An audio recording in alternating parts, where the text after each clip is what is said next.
In this video, we're going to calculate the latent cooling load for outdoor air using the psychrometric latent heat equation. Here's the problem. Outdoor air at 95 degrees Fahrenheit dry bulb and 0.0175 pounds of moisture per pound of dry air is brought in at 4,000 cubic feet per minute to condition a space maintained at 75 degrees Fahrenheit dry bulb and 0.0095 pounds of moisture per pound of dry air. The latent cooling load on the outdoor air is most nearly which of the following choices? Let's draw a simple diagram to visualize the airflow and humidity ratio difference. The latent cooling load is calculated using the psychrometric latent heat equation.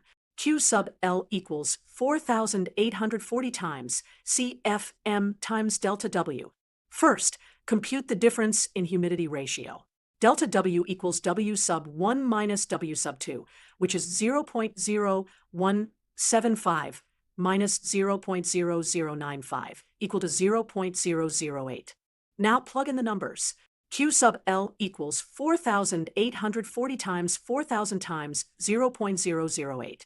Evaluating that product gives Q sub L equals 154,880 BTU per hour, which rounds to 155,000 BTU per hour. Therefore, the correct answer is choice D, 155,000 BTU per hour. This formula comes from the NCEES Psychrometrics section in the handbook.